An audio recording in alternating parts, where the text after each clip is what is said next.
There, I just shot around cover, and we'll talk all about that in a minute. But first, let me remind you, we got a gun giveaway going on. It's happening right now, but it ends really soon. All you got to do is click the link in the description down below to learn which brand new gun you could win. Okay, cover and concealment.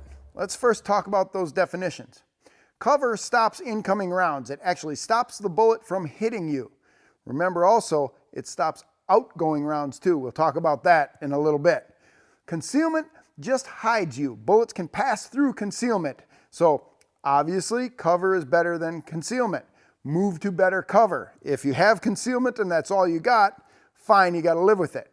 But move to better cover. Now, when you're going to utilize your cover, here we're utilizing these plywood boxes and we're pretending that they're concrete pillars and we're going to shoot around them, okay?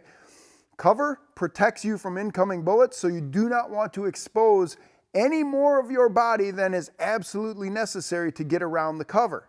So first, don't crowd your cover. You don't want to shoot into the back of that cover. If you do, you're going to get bullet fragments and pieces of the cover and stuff flying all over the place, and your bullets are not going to be effective in stopping the bad guy if they hit the cover. That's pretty easy to understand. So make sure that you position your feet properly. If you're shooting around the right side of the cover, your right foot goes forward.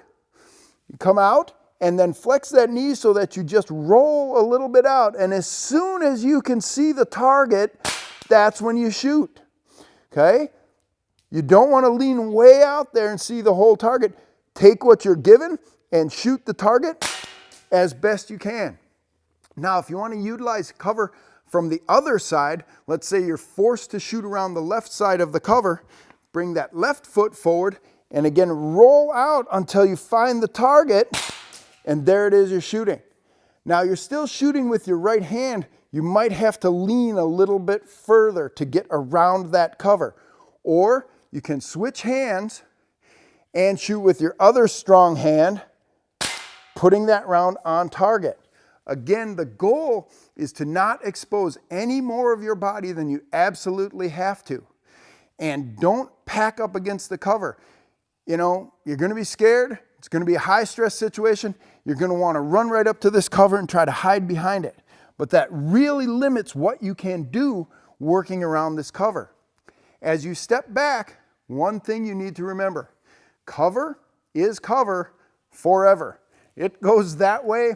It's cover no matter what. So if you're 6 feet behind it, that's great. Gives you a little bit more angle for you to move and utilize and see. And if you got to step around, as long as you keep the cover between you and the bad guy, it will stop the incoming rounds. But shooting around cover takes a little bit of practice because you're switching up your shooting stance and you're rolling into what you see out there. And as soon as that target comes in clear view, your sight is on it, squeeze off the shot. Utilizing cover is one of the most important things you can do if you get in a protracted gun battle.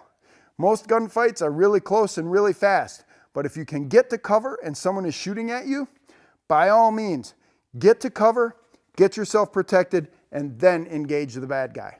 Want to know when it's legal to draw your gun? Click the video right next to me to reveal a detailed explanation from a former police officer and competitive shooter. Let me give you a definition of lethal force. Lethal force is any force that would cause death or great bodily harm.